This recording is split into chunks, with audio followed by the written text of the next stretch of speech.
ಇನ್ನು ಬೇರೆ ಎಲ್ಲದೂ ಕೂಡ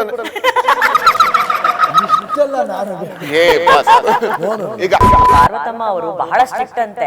ಒಟ್ಟಾಡ್ಸ್ಕೊಂಡು ಅಣ್ಣ ಬೇರೆ ಗೊತ್ತಿಲ್ಲ, ಜೋಗಿ ಮಾತಾಡ್ಸಿ ಹಂಗೆ ಓಡಾಡ್ತಿದ್ರು.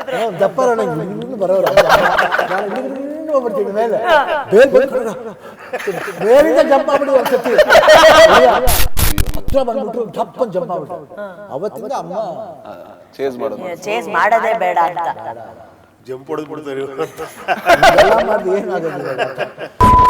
ಪೀಸರ್ ಪರ್ಸನಾಲಿಟಿ, ಆ ಬಾಡಿ ಏನಿದೆ ಅದನ್ನೇ ಮೇಂಟೈನ್ ಮಾಡ್ಕೊಂಡ್ ಬಂದಿದ್ದಾರೆ. ಸೊ ಇವತ್ತು ಇಲ್ಲಿ ಇಷ್ಟು ಯುವಕರಿದಾರಲ್ಲ ಸರ್, ಸ್ವಲ್ಪ ಹಂಗ ಹೇಳಿದ ತಕ್ಷಣ ಹೊಟ್ಟೆ ಒಳಗಡೆ ಅದಕ್ಕೆಲ್ಲ ಈ ಚೆಸ್ಟ್ ಚೆಸ್ಟ್. ಸೊ ರಾಜ್, ನಿಮ್ಮ ಫಿಟ್ನೆಸ್ ಸೀಕ್ರೆಟ್ ಏನು ರಾಜ್? ಅಂದ್ರೆ ಯಾವತ್ತು ಪಕ್ಕದಲ್ಲಿ ಇರೋದು ತೊಂದರೆ ಕೊಡ್ಬೇಕು. ಅವ್ರದ್ದು ಬೊಜ್ಜು ಕರ್ಗತ್ತೆ, ನಮ್ದು ಕರ್ಗತ್ತೆ. ಸೊ ನಾವೊಬ್ರೇ ಅಲ್ಲ, ಎಲ್ಲಾರ್ಗೂ ನಾನು ಎಲ್ಲರಿಗೂ, ನಾನು ಉಪೇಂದ್ರ ಸರ್ಗೂ ಟಾರ್ಚರ್ ಕೊಡ್ತಾ ಇರ್ತೇನೆ ಏನಾದ್ರು.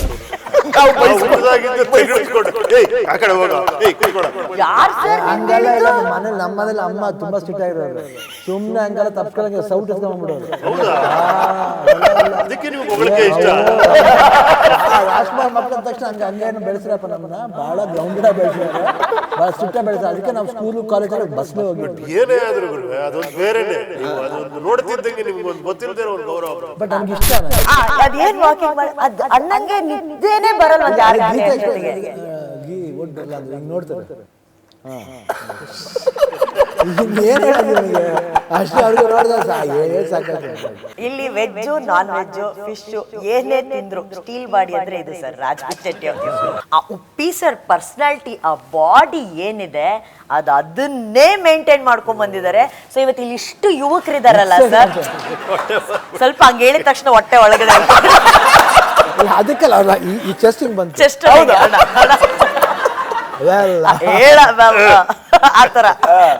ಎಷ್ಟು ಜನ ಯೂತ್ಸ್ ಇದಾರೆ, ಎಷ್ಟು ಯುವಕರಿದ್ದಾರೆ, ಅವ್ರಿಗೆಲ್ಲ ನಿಮ್ಮ ಸೀಕ್ರೆಟ್ ಹೇಳಿ ಸರ್, ಆ ಫಿಟ್ನೆಸ್ ಸೀಕ್ರೆಟ್ ಹೇಳಿ. ಅದ ಹೆಂಗ ಆ ಬಾಡಿ ಪರ್ಸನಾಲಿಟಿ ಮೇಂಟೈನ್ ಮಾಡೋದು?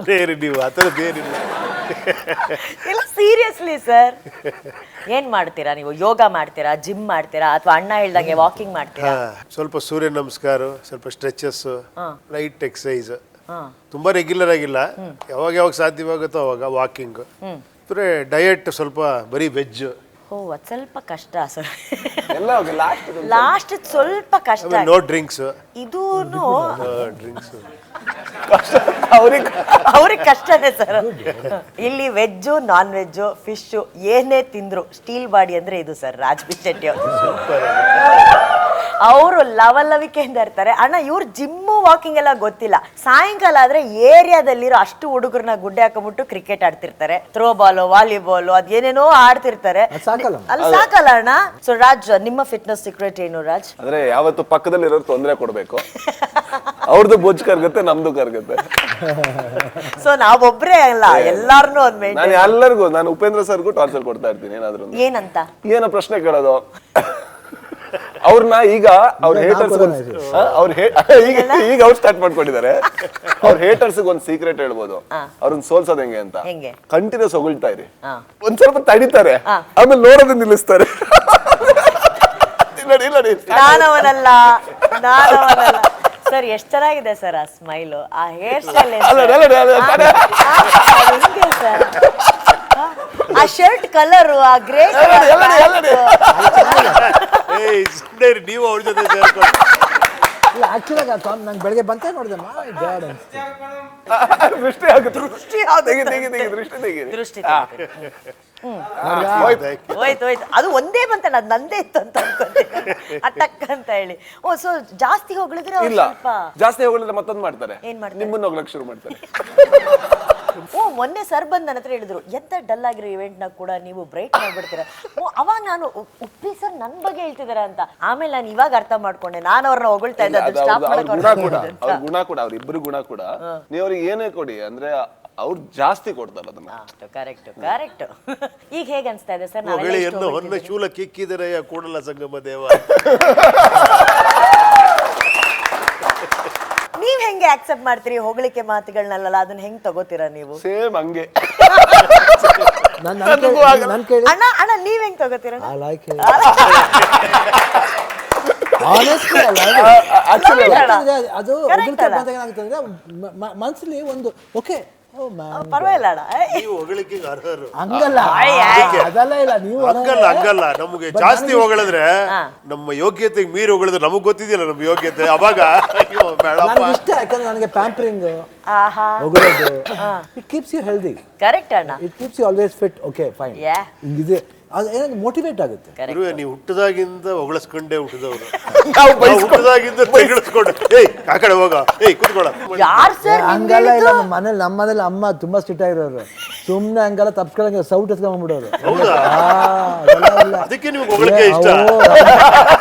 ರಾಜ್ಕುಮಾರ್ ಮಕ್ಕಳ ತಕ್ಷಣ ಹಂಗೇನು ಬೆಳೆಸಿರಪ್ಪ, ನಮ್ಮನ್ನ ಬಹಳ ಗ್ರೌಂಡೆಡ್ ಆಗಿ ಬೆಳೆಸಿದ್ದಾರೆ, ಬಹಳ ಸ್ಟ್ರಿಕ್ಟ್ ಆಗಿ ಬೆಳೆಸಿದ್ದಾರೆ. ಅದಕ್ಕೆ ನಾವು ಸ್ಕೂಲು ಕಾಲೇಜೆಲ್ಲ ಬಸ್ಲೇ ಹೋಗಿದ್ದು. ಏನೇ ಆದ್ರೂ ಗುರುವೆ ಅದೊಂದು ಬೇರೆನೆ. ನೀವು ಅದೊಂದು ನೋಡ್ತಿದ್ದಂಗೆ ನಿಮ್ಗೆ ಒಂದು ಗೊತ್ತಿಲ್ಲದೆ ಒಂದು ಗೌರವ ಬರುತ್ತೆ. ಬಟ್ ನನ್ಗೆ ಇಷ್ಟ, ನನಗೆ I like going by bus. ಅವ್ರು ಆಕ್ಚುಲಿ ಹೇಳಿದ್ ಕರೆಕ್ಟು. ಅಣ್ಣ ಅವರ ಪಾರ್ವತಮ್ಮ ಅವರು ಬಹಳ ಸ್ಟ್ರಿಕ್ಟ್ ಅಂತೆ. ಅಯ್ಯೋ. ಒಟ್ಟಾಡ್ಸ್ಕೊಂಡು ಅಣ್ಣ ಬೇರೆ ಗೊತ್ತಲ್ಲ, ಜೋಗಿ ಮಾದೇಶನ್ ಚಲಿ ಅಂತ ಹಂಗೆ ಓಡಾಡ್ತಿದ್ರು. ದಪ್ಪ ಹುಡುಗಿನೂ ಬರೋರು, ನಾನು ಹುಡುಗಿನ ಹೋಗ್ಬಿಡ್ತಿದ್ದೆ ಮೇಲೆ, ಬೇಲ್ ಬಂದು ಕಟ್ಟ ಮೇಲಿಂದ ಜಂಪ್ ಆಗ್ಬಿಟ್ಟಿದ್ವಿ ಒಂದ್ಸತಿ. ಹತ್ರ ಬಂದ್ಬಿಟ್ರು ಜಪ್ ಅಂತ ಜಂಪ್ ಆಗ್ಬಿಟ್ಟೆ. ಅವತ್ತಿಂದ ಅಮ್ಮ ಚೇಸ್ ಮಾಡೋದೇ ಬೇಡ ಅಂತ. ಬೇಡ ಜಂಪ್ ಹೊಡೆದ್ ಬಿಡ್ತಾರೆ ಅಂತ ಇದೆಲ್ಲ ಮಾಡಿದ್ರೆ ಏನಾಗೋದಿಲ್ಲ. ಅಲ್ಲ ಅಣ್ಣಂಗೆ, ಅಣ್ಣ ನಿಮ್ಗೆ ಆಕ್ಚುಲಿ ಹೈಟ್ ಇಂದ ಜಂಪ್ ಮಾಡೋದಂದ್ರೆ ಇಷ್ಟನಾ ಅಣ್ಣ? ಏನೋ ಗೊತ್ತಿಲ್ಲ, ಕರೀತಾ ಇರುತ್ತೆ. ಯಾಕಣ್ಣ ಈ ತರ ರಿಸ್ಕ್ ತಗೋತೀರ ಅಣ್ಣ? ರಿಸ್ಕ್ ಅಲ್ಲಮ್ಮ, ಒಂಥರ ರಿಸ್ಕ್ ಅಲ್ಲ, ರಸ್ತೆ ಇದ್ದಂಗಮ್ಮ. ನಿಮ್ಗೆ ಯಾವ ವಿಷಯದಲ್ಲಿ ತುಂಬಾ ಭಯ? ಭಯ ಅಂದ್ರೆ ಕರಿಯರ್ಲಿ ಪಿಕ್ಚರ್ ರಿಲೀಸ್ ಆಗೋದಿನ ಅವಾಗ ಭಯ ಇರುತ್ತೆ. ರಿಲೀಸ್ ಒನ್ ವೀಕ್ ಸ್ವಲ್ಪ ಅದೇ ಯಾವುದೇ ಫಿಲ್ಮ್ ಆಗಲಿ ಹೆಂಗ್ ಹೋಗುತ್ತೆ ಅಂತ ಗೊತ್ತಿಲ್ಲ. ಬಟ್ ಅದಕ್ಕೆ ಮುಂಚೆ ಒಂದು ಫಿಯರ್ ಇದೆಯಲ್ಲ, ಫಸ್ಟ್ ಇಂದ ಅದು ಎಕ್ಸಾಮ್ ಟೈಮ್ ಇಂದ ಅದು ಸ್ಟಾರ್ಟ್ ಆಯ್ತು. 10th ಎಕ್ಸಾಮ್ ಇಂದ ಬರೀ ಅವಾಗ ಬರ್ದ್ಬಿಟ್ಟು ಬಂದ್ಬಿಡ್ತೀವಿ. ಅವಾಗ ಹಾಲಿಡೇಸ್ ರಿಸಲ್ಟ್ ಬರುತ್ತೆ 3 ದಿನದಲ್ಲಿ, ಅದು ಪೇಪರ್ ಬರುತ್ತೆ. ಅಂದ್ರೆ ಪೇಪರ್ ನೋಡ್ಬೇಕು, ಚೆಕ್ ಮಾಡ್ಬೇಕು ನಂಬರ್. ಅದು ಒಂದು ದೊಡ್ಡ ಕತೆ. ಎಲ್ಲ ಹೋಗ್ಬೇಕು ಅಲ್ಲಿ, ಇದ್ರಲ್ಲಿ ಎಜುಕೇಶನ್ ಡಿಪಾರ್ಟ್ಮೆಂಟ್ ಏನೋ ಅಂತಾರೆ, DPI ಏನು ಅಂತಾರೆ, ಅಲ್ಲೋ ರಿಸಲ್ಟ್ ನಂಬರ್ ಹಾಕಿ. ಅವತ್ತು ನಮ್ಮ ಫ್ರೆಂಡ್ಸ್ ಎಲ್ಲ ಹೋಗೋದು, ಎಲ್ಲ ನೋಡಿದೆಲ್ಲ ನಂಬರ್ ನೋಡ್ಬಿಟ್ಟು ಎಲ್ಲ ಬಂದ್ರು. ಏನಾಯ್ತಪ್ಪ ಅಂದ್ರು, ನೀ ಪಾಸ್ ಮಚ್ಚ. ನಾನು ಅದಾಗ ಎದಕ್ಕೆ ಬಣ್ಣ, ನನಗೆ 59%. ಓ ಲವ್ಲಿ ಅಣ್ಣ. ಆಕ್ಚುಲಿ ಅಣ್ಣ ಓದಿರೋ ಕಾಲೇಜು ಸ್ಕೂಲ್ ಎಲ್ಲ ನಮಗೆ ತೋರಿಸಿದ್ರು ಲಾಸ್ಟ್ ಟೈಮ್ ನಾವು 45 ಪ್ರಮೋಷನ್ಗೆ ಚೆನ್ನೈಗೆ ಹೋಗಿದ್ದಾಗ. ಕಣ್ಣಲ್ಲಿ ಆ ಖುಷಿ ನೋಡ್ಬೇಕು. ಇಲ್ಲೇಮ್ಮ ನಾವು ಆಟ ಆಡ್ತಿದ್ದು, ಇಲ್ಲೇ ನಾವು ಐಸ್ ವಾಟರ್ ಏನೋ ಕುಡಿತಿದ್ವು, ಅದೇನೋ ಕೋಲ್ಡ್ ಡ್ರಿಂಕ್ಸ್ ಏನೋ ಹೇಳ್ತಿದ್ರಲ್ಲ ಅಣ್ಣ, ಇಲ್ಲೇ ಐಸ್ ಹಾಕ್ಬಿಟ್ಟು ಮಾರ್ತಾ ಇದ್ರು. ನನ್ನಾರಿ ಶರ್ಬತ್ ಅಂತ ಆ ಸೌಂಡ್ ಬರ್ತದೆ, ಕೊಡ್ತಾ ಇರ್ತಾರೆ ಹಂಗೆ. ಈ ಹಣ್ಣು ಹಾಕ್ಬಿಡ್ತಾರೆ, ಇದು ಕರ್ಬೂಜ ಹಾಕಿ ಎಸೆನ್ಸ್ ಹಾಕ್ತಾರೆ. ಎಸೆನ್ಸ್ ಹಾಕ್ಬಿಟ್ಟು ಗುಡು ಗುಡು ಗುಡು ಗುಡು ಹೊಡಿತಾ ಇರ್ತಾರೆ. ಹೊಡೆದು ಫುಲ್ ನೀರು ಹಾಕ್ಬಿಟ್ಟು ಟಕ್ ಕೊಡ್ತಾರೆ. ಕುಡಿತಾ ಇದ್ರೆ ಒಂದು ಬೇರೆ ಇವತ್ತು ಇಷ್ಟ ನನಗೆ. Such a lovely childhood memories ಅಲ್ಲ. ಆಕ್ಚುಲಿ ಉಪ್ಪಿ ಸರ್ ಅವರ ನಮ್ಮ ಬಾಲ್ಯ ದಿನಗಳು ನಮಗೆ ಗೊತ್ತೇ ಇಲ್ಲ. ಸರ್ ನೀವ್ ಹೆಂಗಿರ್ತಿದ್ರಿ ಸ್ಕೂಲಲ್ಲಿ? ಪಾಸಾ, ಫೇಲಾ, ಫಸ್ಟ್ ರ್ಯಾಂಕಾ, ಫಸ್ಟ್ ಬೆಂಚಾ, ಲಾಸ್ಟ್ ಬೆಂಚಾ? ಓದ್ತಾ ಇದ್ದೆ ಸಿಕ್ಕಾಪಟ್ಟೆ. ಓದೋದು ಸ್ಕೂಲ್ ಬುಕ್ ಓದ್ತಾ ಇದ್ರ ಬಾಸ್ ನೀವು? ಎಲ್ಲ 7th ವರೆಗೂ ನಂಗೆ ಶಾಕ್ ಆಯ್ತು. 7th ವರೆಗೂ ಸಿಕ್ಕಾಪಟ್ಟೆ ನಾನು ಓದ್ತಾ ಇದ್ದೆ, ಸ್ಕೂಲ್ ಬುಕ್ ಓದ್ತಾ ಇರ್ಲಿಲ್ಲ. ಬೇರೆ ಓದ್ತಾ ಇದ್ರ? ಎಲ್ಲಾ ಬುಕ್ ಓದ್ತಾ ಇದ್ದೆ. ಎಲ್ಲಾ ಬುಕ್, ಸ್ಕೂಲ್ ಬುಕ್ ಒಂದು ಬಿಟ್ಟು ಬೇರೆ ಎಲ್ಲಾ ಬುಕ್ ಓದ್ತಾ ಇದ್ರು. ರಾಜ್, ನಿಮ್ಮ ಸ್ಕೂಲ್ ಡೇಸ್ ಎಲ್ಲ ಹೇಗಿತ್ತು ರಾಜ್? ನೀವ್ ಹೇಳಿದ್ರಿ ಲಾಸ್ಟ್ ಇಂದ ಫಸ್ಟ್. Very nice. ಎಲ್ಲದರಲ್ಲೂ ಫೇಲ್, ಕಷ್ಟಪಟ್ಟು ಪಾಸ್ ಆಗ್ತಿದ್ದೆ. ಮತ್ತೆ ನಂದು ಸೇಮ್ ಆಯ್ತು ಬಾಸ್. ನಂದು 3ನೇ ಕ್ಲಾಸ್ ತನಕ ಕನ್ನಡ ಮೀಡಿಯಂ ಚೆನ್ನಾಗಿ ಓದ್ಕೋತಾ ಇದ್ದೆ, ಕ್ಲಾಸಿಗೆ ಫಸ್ಟ್ ಇದ್ದೆ. 4ನೇ ಕ್ಲಾಸಿಗೆ ಇಂಗ್ಲಿಷ್ ಮೀಡಿಯಂ ಹಾಕ್ಬಿಟ್ರು. ಅದಾದ್ಮೇಲೆ ಅದೇ ಲಾಸ್ಟ್ ಇಂದ ಫಸ್ಟ್ ಬರಕ್ಕೆ ಅದೇ ಕಥೆ, ಅಲ್ಲಿಂದ ಸ್ಟಾರ್ಟ್. Same problem. ನಮ್ಮ ಸರ್ ಹೆಂಗ್ ಚೇಸ್ ಮಾಡಿದ್ರೆ ಕತ್ತಿ ಹಿಡ್ಕೊಂಡು, ನನ್ನ ಹೆಸರು ರಾಜೇಶ್ ಆಕ್ಚುಲಿ, ರಾಜೇಶ ನಿಲ್ಲು ಅಂತ, ನಿಲ್ಲೋದಕ್ಕೆ ನಂಗೆ ತಲೆ ಸರಿ ಇಲ್ಲ, ಕತ್ತಿ ಹಿಡ್ಕೊಂಡು ಓಡಿಸ್ಕೊಂಡ್ ಬರ್ತಾ ಇದ್ರು. ಆತರ ಮಾಡ್ತಿದ್ದೆ. ಅವಾಗಲೇ ಡೈರೆಕ್ಷನ್ ಟ್ರೈನ್ ಇದೆ ನೋಡಿ ನಿಮ್ಗೆ. ಅಣ್ಣ ಮಾಡ್ತಿದ್ರಣ್ಣ ಇವ್ರ ಕಾಲೇಜಲ್ಲಿ. ಹಂಗಲ್ಲ, ಅವಾಗ್ಲೇನೆ ಅಮ್ಮ ಕತ್ತಿಡ್ಕೊಂಡ್ ನೀನು ಕತ್ತಿಡ್ಕೊಂಬತ್ತ ನಿಲ್ಲಕ್ಕೆ ಪ್ಲಾನಿಂಗ್ ಅಣ್ಣ ಅವಾಗ್ಲೇ ಪ್ಲಾನ್ ಮಾಡ್ತಿದ್ರು. ಬಟ್ ಇವರು ಡೈರೆಕ್ಷನ್ ಎಲ್ಲ ಕಾಲೇಜಲ್ಲೇ ಮಾಡೋರೆ. ಆಕ್ಚುಲಿ ರೋಶ್ನಿ ನಿಲಯದಲ್ಲಿ ಸಾಕಷ್ಟು ಕಲ್ಚರಲ್ ಇವೆಂಟ್ಸ್ ಅಲ್ಲೆಲ್ಲ ಇವರೇ ಡ್ರಾಮಾಸು, ಆಮೇಲೆ ಪರ್ಫಾರ್ಮೆನ್ಸಸ್ ಎಲ್ಲ ಡೈರೆಕ್ಟ್ ಮಾಡಿ. ಆ ದಿನಗಳನ್ನ ಹಂಚ್ಕೊಳ್ಳಿ ರಾಜ್, ಸಚ್ ಬ್ಯೂಟಿಫುಲ್ ಡೇಸ್ ಅಲ್ಲ? ಹೌದು. ಅಂದ್ರೆ ನಮ್ಗೆ ಹೀಗೆ ಮಾಡ್ಬೇಕು ಅಂತ ಗೊತ್ತೇ ಇರಲಿಲ್ಲ ಬಾಸ್. ಯಾರೋ ಒಬ್ಳಿಗಲ್ಲ ಏನೋ ಹೊಡಿತಿದ್ದೆ. ಅವಳು ಬಂದು ಏನ್ ಹೇಳಲು ಮ್ಯಾಡ್ ಆಡ್ ಮಾಡ್ಬೋದಾ, ಮ್ಯಾಡ್ ಆಡ್ ಅಂದ್ರೆ ಏನು ಅಂತ ಗೊತ್ತಿಲ್ಲ. ನಾವು ಹೋಗಿರೋ ಇಂಗ್ಲಿಷ್ ಮೀಡಿಯಂ ಅತ್ಲ ಇಂಗ್ಲಿಷ್ ಅಲ್ಲ ಅತ್ಲ ಕನ್ನಡ, ನಮ್ಮಂತ ಸ್ಟೂಡೆಂಟ್ಸ್ ಇದ್ರೆ ಇನ್ಯಾವ ತರ ಇರುತ್ತೆ. ಸೊ ನಮ್ಗೆ ಆ ಮ್ಯಾಡ್ ಆಡ್ ಅಂದ್ರೆ ಏನು, ಮೂವಿ ಸ್ಪೂಫ್ ಅಂದ್ರೆ ಏನು ಅಂತ ಗೊತ್ತಿಲ್ಲ. ಮೂವಿ ಸ್ಪೂಫ್ ಅಂದ್ರೆ ಒಂದು ಸಿನಿಮಾ ತಗೊಳ್ಳೋದು, ಅದನ್ನ ಕಾಮಿಡಿಯಾಗಿ ಬೇರೆ ತರ ಪ್ರೆಸೆಂಟ್ ಮಾಡೋದು ಸ್ಟೇಜ್ ಮೇಲೆ, ಆ ತರ.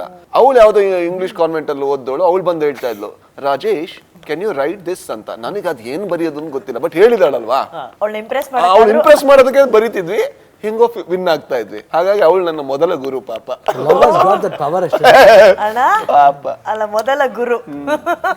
ನಿಜ. ಆಕ್ಚುಲಿ ರಾಜ್, ನಿಮ್ಗೆ ಲೈಫ್ ನ ಯಾವ ಹಂತದಲ್ಲಿ ಉಪ್ಪಿ ಸರ್ ಸಿನಿಮಾಗಳನ್ನ ನೋಡಿ ನಾನು ಸಿನಿಮಾ ಬರಿಬೇಕು, ಬರವಣಿಗೆಗೆ ಹೋಗ್ಬೇಕು, ನಾನು ಸಿನಿಮಾ ಡೈರೆಕ್ಷನ್ ಮಾಡ್ಬೇಕು ಅಂತ ಅನ್ಸ್ದಂತ, ಆ ಇನ್ಸ್ಪೈರ್ ಆದಂತ ದಿನಗಳು ಯಾವುದು? ಆಕ್ಚುಲಿ ನನಗೆ ಇಲ್ಲಿ ತನಕ ನನ್ನ ಕೋರ್ ಮೆಮೊರಿಲಿ ಇರುವಂತ ಒಂದು ಸಿನಿಮಾ ಮೆಮೊರಿ ಅಂದ್ರೆ ಎರಡು.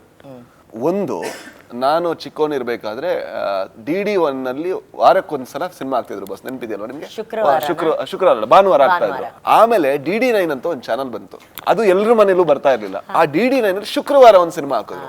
ಆ ಒಂದು ಸಿನಿಮಾದಲ್ಲಿ ಫಸ್ಟ್ ನೋಡಿ ನಾನು ಜೈ ಮಾರುತಿನ ಏನೋ ಒಂದು ಸಿನಿಮಾ, ಆ ಒಂದು ಕೋತಿ ಸಿನಿಮಾ, ಅದು ಹನುಮಂತಂದು ಕೋತಿ, ಅದನ್ನ ಟ್ರೈನ್ ಮಾಡಿ ಅದೊಂದು ಸಿನಿಮಾ ನನ್ನ ಲೈಫಲ್ಲಿ ಇನ್ನು ನಾನು ಶ್ರೀಮಂತ ಅನ್ಸ್ಬಿಡ್ತು. ಆಗ 2 ಸಿನಿಮಾ ನೋಡ್ಬೋದಲ್ವಾ ವಾರಕ್ಕೆ, DD9 ಅಲ್ಲಿ ಒಂದು ನೋಡ್ಬೋದು, DD1 ಅಲ್ಲಿ ನೋಡ್ಬೋದು. ಎಂತ ರಿಚ್ ಅನ್ಸ್ಬಿಡ್ತು ಅಂದ್ರೆ ನಂಗೆ. ನಾನು ಬರ್ತಾ ಇದ್ದೆ ಸ್ಕೂಲ್ ಬಿಟ್ಟು, ಭದ್ರಾವತಿ ಇದ್ದೆ, 3ನೇ ಕ್ಲಾಸ್ ತನಕ ಅಲ್ಲಿದ್ದೇನೋ, ಬರ್ತಾ ಇರ್ಬೇಕಾದ್ರೆ ಸೌಂಡ್ ಕೇಳಿಸ್ತು, ಸಿನಿಮಾ ಪ್ಲೇ ಆಗ್ತಾ ಇದೆ. ಇದೇನಿದು ಈಗ ಶುಕ್ರವಾರ ದಿವಸ ಪ್ಲೇ ಆಗ್ತಿದೆ ಅಂತ ಹೋಗಿ ನೋಡಿದ್ರೆ ಸಿನಿಮಾ ಪ್ಲೇ. ನಾವು ಕೇಳಿದ್ವಿ ಏನಿದು ಅಂತ. DD9 ಶುಕ್ರವಾರ ನನಗೆ ದೇವ್ರೆ, ಇನ್ನು ನನಗೆ ಏನೂ ಬೇಡ ಲೈಫಲ್ಲಿ ಅಂತ ಅನ್ಸಿದ್ ಒಂದು.